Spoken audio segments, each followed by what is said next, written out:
Assalamualaikum sahabat seni peringesot, salam satu hobi, salam satu laras, salam setengah teteran.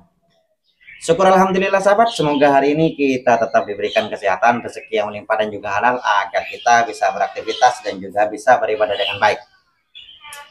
Ada salah satu permintaan dari sahabat subscriber, sahabat bediler, tentang Bang, kasih dong tutorial caranya merapikan laras yang hasil bubutannya itu masih banyak kotornya. Yang bubutannya itu masih ya banyak semberan-semberannya lah di dalamnya. Itu.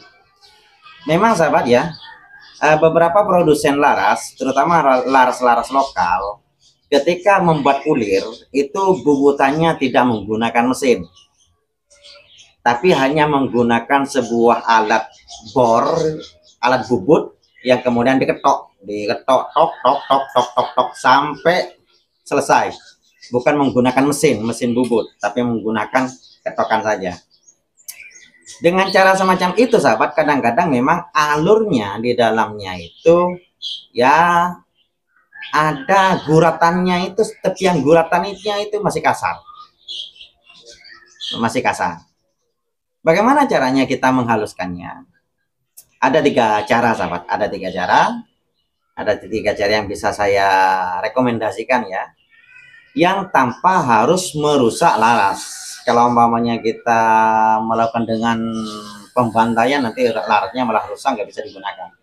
Pernah saya menemukan sahabat, menemukan laras dari sebuah senapan ya. Tanpa harus saya menyebutkan mereknya, walaupun saya pernah membahasnya di beberapa pertemuan yang lalu, sampai larasnya harus saya ganti. Itu memang dari senapan langsung, bukan saya beli laras lain kemudian larasnya rusak, tapi memang saya beli senapan, ternyata larasnya kualitasnya semacam itu. Larasnya itu alurnya itu tebal sebelah.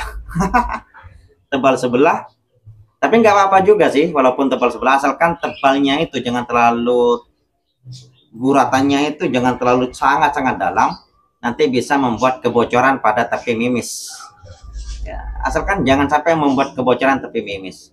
Dan juga pada ujungnya itu memang harus benar-benar rapi. Kalau tidak rapi bagian ujungnya, amburadul. Kalau hanya tebal sebelah, kanan kiri atas bawah di dalam, dan itu dari awal sampai akhir itu sama ya, tidak merusak bentuk mimis, enggak, cuma guratannya tebal sebelah, satunya agak tipis tapi memang ada guratannya tetap ya, tapi tipis, kemudian sampai di ujungnya rapi, itu masih mending, bukan pas bagus ya, masih mending.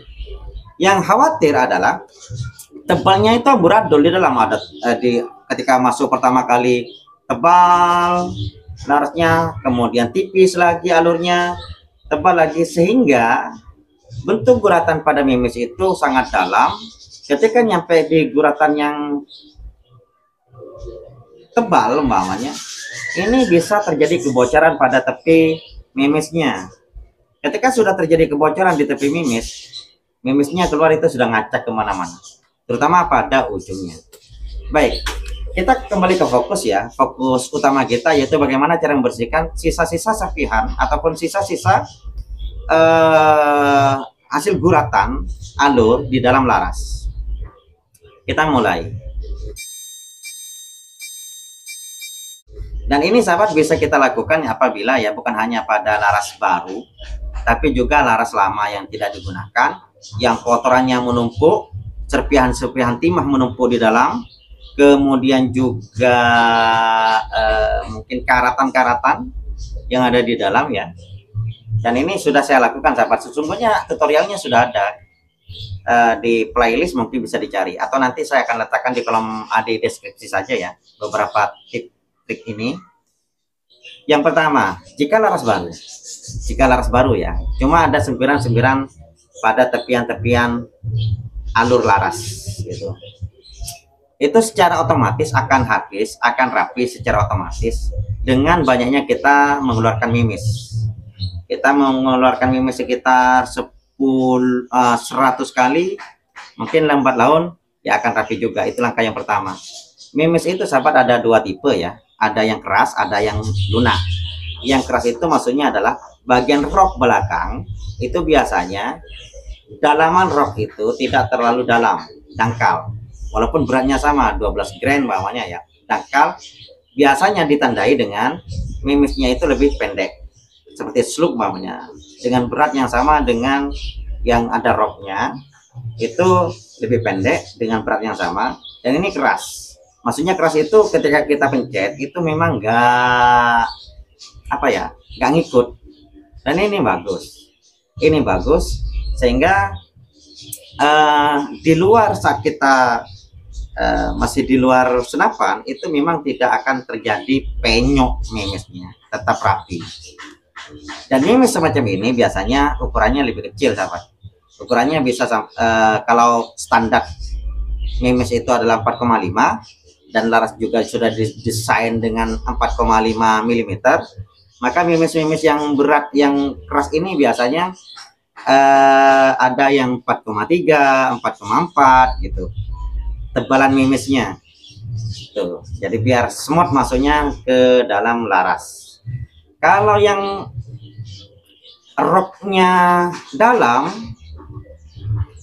salah satu contoh kalau yang kardusan itu adalah Jawara GR12 maunya roknya dalam agak panjang dan lembek, itu biasanya lebih lebar 4,6 4,7 mm biasanya. Sehingga efeknya apa? Saat kita masuk ke laras yang lembek itu akan secara otomatis akan membentuk ataupun akan mengikuti alur larasnya tanpa menciptakan ruang kebocoran di tepi mimis jika ada laras-laras yang kerapiannya kurang lah gitu. Kalau yang keras itu juga sama, karena memang keras sahabat, karena keras ya tidak mudah dibentuk ataupun terbentur, kita ngambil itu juga tidak akan mudah penyok dengan tangan. Di dalam laras itu akan juga berproses dengan baik ketika dikikis oleh alur laras. Sehingga dengan dua mimis itu kalian bebas lah memilih yang mana, tapi jangan menggunakan mimis-mimis kecil dulu seperti GR8 ya. Kalau larasnya masih banyak bermasalah semacam itu, karena tujuannya kita akan merapikan laras. Kita menggunakan mimis-mimis yang agak besar GR12 gitu. Tujuannya adalah untuk merapikan larasnya dulu. Ya mungkin sekitar 20-50 kali tembakan, lambat laun juga akan terkikis secara sendiri dan itu akan rapi. Itu yang pertama. Yang kedua yaitu dengan cara kita sikat larasnya dengan sikat laras. Sikat laras ya. Sikat laras itu banyak bentuknya sahabat. Ada yang mahal, ada yang murah. Saya punya yang murah. Ini yang biasa saya gunakan. Ini kawat yang bahannya itu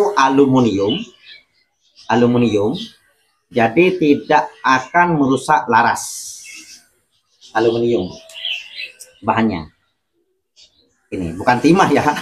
Ini aluminium, jadi mudah ngikut lah, bentuknya itu mudah ngikut tuh, mudah ngikut, bukan baja. Ini aluminium. Dan pada ujungnya di sini ada sikatnya yang terdiri dari beberapa apa ya, kayak senar lah itu. Ini agak kasar di sini, senar. Jadi ini kita gosokkan untuk merapikan laras yang kotor, yang ada sisa-sisa bubutan. Ini bebas sahabat memilih yang mana, tapi intinya bahan yang digunakan itu jangan sampai bisa merusak laras lah. Ya, ini. Kalau ini sahabat sudah saya gunakan ya, dan ini aman, saya rasakan aman. Ini gunakan. Walaupun laras kebanyakan yang ada di sini itu larasnya laras baja, bukan laras kuningan. Tapi insya Allah juga aman sih untuk laras kuningan. Ini sikat, disikat, saya nggak rapi nanti. Yang kedua, yang ketiga sahabat, yaitu saya sempat membuat tutorialnya sahabat. Saat saya itu punya sebuah laras yang mungkin sekitar setengah tahun ataupun 1 tahun nggak digunakan, cuma teronggok di bawah di kolong ranjang, dan itu sudah karatan luar biasa. Dan saya punya unit yang memang harus diganti laras, akhirnya saya lihat laras itu kotor, hanya saya bersihkan. Dan ini mungkin bisa dijadikan sebagai solusi apabila memang mau membersihkan serpihan-serpihan bubutan, yaitu dengan cara ini. Saya nggak tahu namanya ini sahabat. Ini adalah alat untuk sikat panci di dapur itu. Ini adalah alat sikat panci di dapur. Saya nggak tahu namanya. Jadi ini kita ambil secukupnya, kemudian ya kita laping. Kita bisa tarik menggunakan benang atau apa, atau disodok boleh.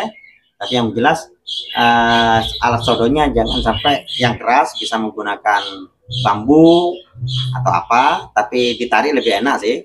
Kita masukkan. Tutorialnya mungkin saya akan letakkan sahabat. Memang saya sudah membuat ya, silakan kalian bisa cari di playlist bagian laras, atau nanti linknya saya akan letakkan di deskripsi linknya menggunakan ini. Dan laras itu tetap saya gunakan sampai sekarang, sampai detik ini aman. Itu larasnya itu yang digunakan pada senapan bullpup yang kamu itu, bukan yang loreng, yang Innova kamu, yang baru saya produksi, yang baru saya buat, bukan produksi, yang saya buat dengan bahan-bahan limbah. Itu larasnya memang laras yang teronggok, gak digunakan, kemudian saya lapis menggunakan ini dan aman. Setelah dilapis menggunakan ini, kemudian kita bersihkan lagi menggunakan kain ataupun tisu basah. Kenapa saya menggunakan tisu basah? Karena kalau menggunakan kain sahabat, aduh, berapa kain yang harus kita potong-potong. Jadi karena tisu basah itu teksturnya itu lebih kuat, maka kita bisa digunakan untuk sebagai laping penghalus, pembersih, bukan penyikat, pembersih saja. Ini hanya tip ini sahabat digunakan apabila memang larasnya benar-benar sangat-sangat kotor ya, bukan hanya sebatas perawatan, bukan, benar-benar kotor. Kalau hanya perawatan ringan, maka bisa membersihkan kotoran serpihan timah. Anda bisa menggunakan kain ataupun bisa menggunakan tisu basah yang saya sampaikan tadi. Itu. Kemudian sahabat, itu pada dalaman laras ya. Kemudian pada ujung laras, ini sangat penting juga. Walaupun umpamanya senapan kalian itu senapan baru dibeli, baru keluaran dari produsen, kadang-kadang memang larasnya memang perlu kita rapikan ulang. Karena takutnya memang larasnya itu diproduksi oleh manualan, gitu larasnya. Di ujung larasnya kita lihat, karena penting ujung laras ini. Di dalam larasnya walaupun sudah rapi, tapi di ujungnya itu amburadul, banyak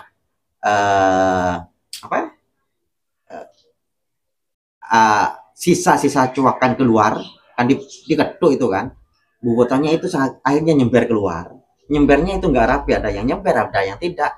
Maka sebaran angin nanti di tepi mimis itu akan berat sebelah, bisa bocor sebelah umpamanya. Kalau bocor sebelah, maka mimis ini umpamanya di kiri bocor gitu, mimis ini akan lari ke kanan. Di bawah bocor, mimis ini akan lari ke atas gitu, maka akan amburadul pada ujung larasnya. Kalau seperti itu sahabat, kalau umpamanya banyak nyember keluar gitu, bisa kita cloning larasnya. Bisa kita cloning dengan cara kita bisa menggunakan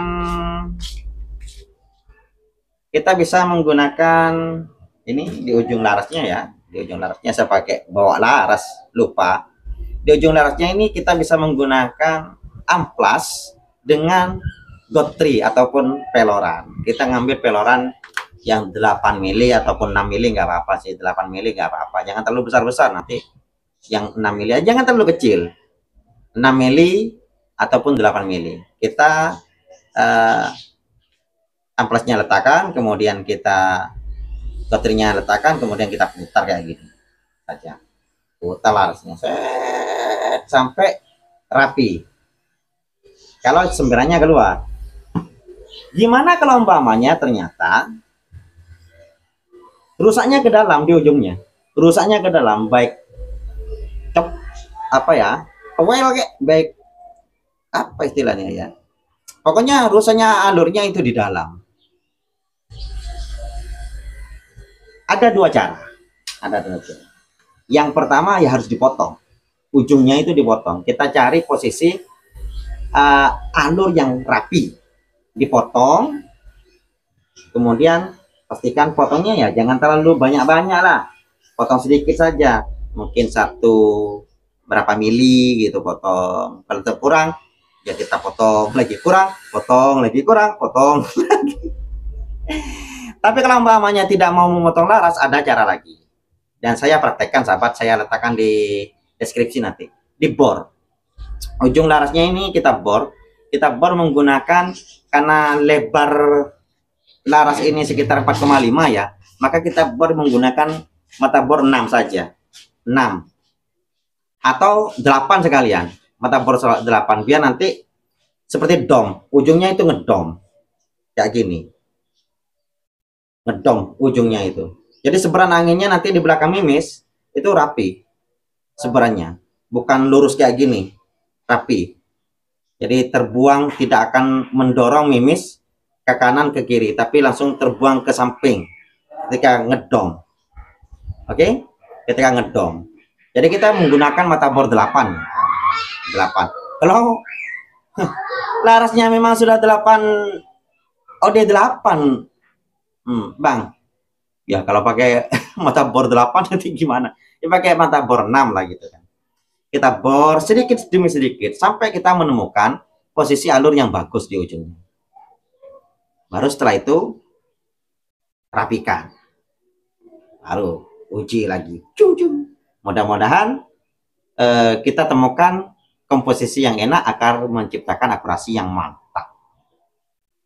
Ya kalau umpamanya beberapa tip dan trik ini sudah nggak bisa dilakukan lagi sahabat, caranya gimana?